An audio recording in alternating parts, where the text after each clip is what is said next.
Hello friends, आज फिर से स्वागत है आप सभी का आपके अपने यूट्यूब चैनल जीएम स्टोरी में। तो फ्रेंड्स, आज की हमारी नई कहानी है पापा का बिजनेस। तो बिना कुछ टाइम गवाए इस कहानी की शुरुआत करते हैं। दिल्ली के जाने माने व्यापारी सेठ मनोहर दास जी उनके एक बहुत खास मित्र थे। जानकी दास अपने व्यापार की हर सलाह वे जानकी दास से लेते थे। जानकी दास को व्यापार की गहरी समझ थी। पिछले 40 सालों में मनोहर दास जी अपना व्यापार कई गुना बढ़ा लिया था। उनकी बड़ी से फैक्ट्री में हजारों मजदूर काम करते थे। आलीशान घर बना लिया था। नौकर चाकर लगे हुए थे। बड़ी बड़ी गाड़ियां। मनोहर दास जी की पत्नी का बहुत पहले देहांत हो चुका था। उनका एक बेटा था दुष्यंत, जिसे उन्होंने बहुत लाड प्यार से पाला था। दुष्यंत को सेठ जी ने पढ़ने के लिए इंग्लैंड भेज रखा था। एक दिन अचानक सेठ जी की तबीयत बहुत खराब हो गई थी। सेठ मनोहर दास ने अपने दोस्त को बुलवा भेजा। जानकी दास तुरंत अस्पताल पहुंच गए। मनोहर दास ने कहा, मित्र, लगता है मेरा अंतिम समय आ गया है। मेरे जाने के बाद मेरे बेटे का ध्यान रखना। जानकी दास कहता है, ऐसा क्यों बोल रहे हो? तुम ठीक हो जाओगे। यहाँ इलाज नहीं हो पाया तो हम विदेश चलेंगे।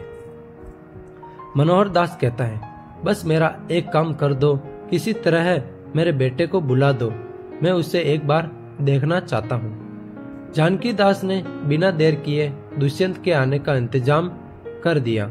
अगले दिन दोपहर तक दुष्यंत अपने पिता के पास पहुंच गया। उसे देखकर मनोहर दास ने चैन की सांस ले ली। मनोहर दास ने कहा, बेटा, मैं तुमसे कुछ कहना चाहता हूँ। मेरे जाने के बाद सारा व्यापार तुम्हें ही संभालना है। एक बात याद रखना, जब भी किसी ऐसी मुसीबत में फंस जाओ जिसमें से निकलना तुम्हारे वश में न हो, तो मेरे मित्र जानकी दास को याद करना। वे तुम्हें हर मुसीबत से निकाल लेंगे। दुष्यंत ने कहा, पापा, आप ठीक हो जाइए, आपको सिवा मेरा है कौन इस दुनिया में।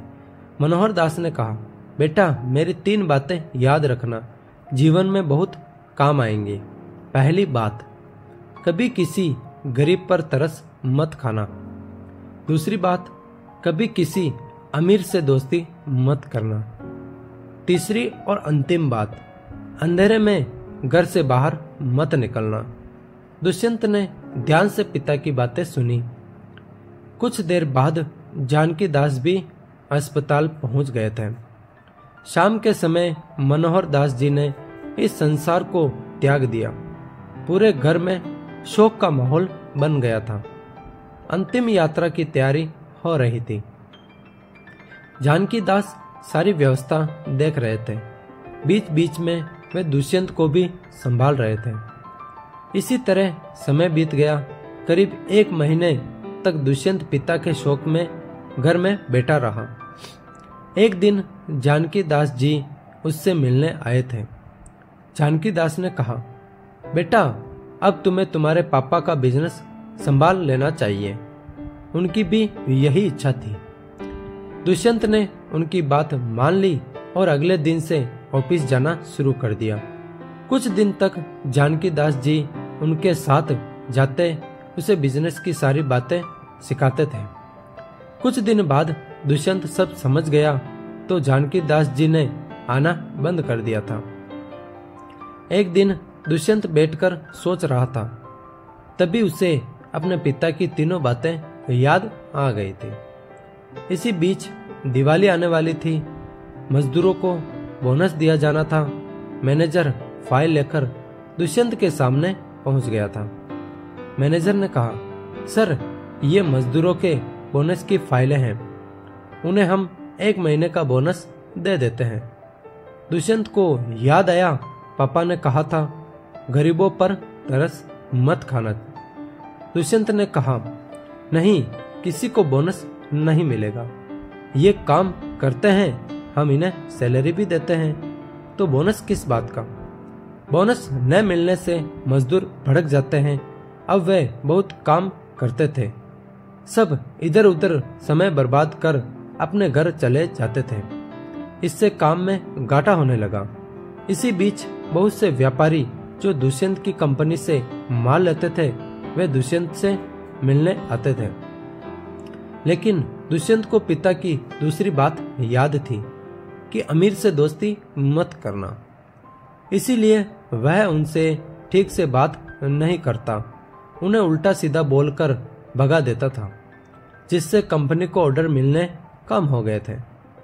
इसके साथ ही दुष्यंत को रात को कहीं जाना होता तो वह अपने साथ 2-3 लड़के साथ लेकर चलता था, जो बड़े से जनरेटर के साथ रथ सजाकर पूरी रोशनी लेकर चलते थे। इससे शहर में जाम लग जाता था। घंटों जाम में फंसे रहने से दुष्यंत परेशान हो गया था। उसका व्यापार धीरे धीरे घाटों में बदलने लगा। दुष्यंत को कुछ समय नहीं आ रहा था। एक दिन उसने जानकी दास जी की बात को याद किया और उन्हें बुलाया। दुष्यंत ने कहा, चाचा जी, मैंने पिताजी की तीनों बातों को व्यापार में उतारा, लेकिन मुझे घाटा ही हो रहा है।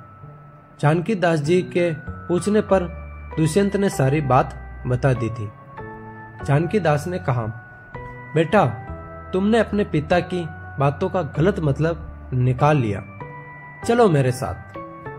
वे उसे एक रास्ते पर ले जाते हैं। वहां कुछ गरीब बैठे थे। पास ही में एक आदमी समोसे कचौड़ी बेच रहा था। जानकी दास कहता है, बेटा, तुम्हारे पापा ने कहा गरीबों पर कभी तरस मत खाओ। इसका मतलब यह है, अगर आज तुम जाकर इन गरीबों में से समोसे खरीद कर बांट दो तो इन्हें बिना मेहनत खाने की आदत पड़ जाएगी। कल जब तुम्हारी गाड़ी यहाँ से गुजरेगी तो ये इंतजाम करेंगे कि समोसे मिलेंगे। इससे अच्छा है हमें इन्हें काम सिखाना चाहिए, जिससे ये मेहनत करके खा सके, न कि इन पर तरस खाकर। इन्हें भीख देनी चाहिए। दुष्यंत ने कहा, ओहो, पापा ने इतनी गहरी बात कही थी, मैं समझ न सका। अगले दिन दुष्यंत जानकी दास जी के साथ फैक्ट्री गया। वहां जाकर उसने सभी मजदूरों से माफी मांगी और उन्हें 2 महीने का बोनस दिया, जिससे सभी मजदूर खुश होकर मेहनत से काम करने लगे। उसके बाद वे ऑफिस में आकर बैठे थे। जानकी दास ने कहा, बेटा, तुम्हारे पिताजी ने कहा कभी किसी अमीर से दोस्ती मत करना। इसका मतलब था कि व्यापार सबसे करो, लेकिन दोस्ती मत करो, क्योंकि अगर इनसे दोस्ती करोगे तो ये तुम्हारे साथ राज निकलवा लेंगे।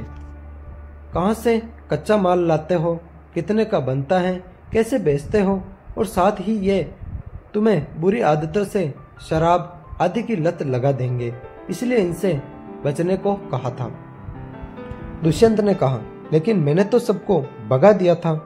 जानकी दास ने कहा, तुम चिंता मत करो, सब मुझे अच्छे से जानते हैं। मैं कह दूंगा, पिता के जाने के कारण बच्चा दुखी था। कुछ दिन हम थोड़ा सस्ता करके माल बेचेंगे, सब आ जाएंगे। दुष्यंत ने कहा, चाचा जी, आपने मुझे बचा लिया, अब तीसरी बात भी बता दो। मैं शांत कहीं भी जाता हूँ फंस जाता हूँ। जानकी दास ने कहा, तुम्हारे पिता ने कहा था अंधेरे से घर में बाहर मत निकलना। इसका मतलब था शाम को तुम अब ऑफिस से घर आओ तो अपने घर वालों के साथ समय बिताओ, घर का खाना खाओ, जिससे तुम्हारी सेहत सही रहे। तीसरी बात, तुम्हारे पास बहुत पैसे हैं, रात को गुंडे बदमाश तुम पर हमला कर सकते हैं। दुष्यंत को अब अपने पिता की बातों की गहराई समझ में आ गई। वह उनके बताए हुए रास्ते पर चलने लगा। कुछ ही समय में उसका व्यापार पहले से भी अच्छा चलने लगा था। इधर जानकी दास जी ने एक अच्छी सी लड़की देखकर दुष्यंत का विवाह करा दिया था। आशा करता हूँ फ्रेंड्स, ये वीडियो आपका अच्छा लगा होगा। अगर अच्छा लगा हो तो लाइक, कमेंट, शेयर करके इस चैनल को सब्सक्राइब करना बिल्कुल भी ना भूलें। तो मिलते हैं अगले नेक्स्ट वीडियो में। तब तक के लिए जय हिंद, जय भारत।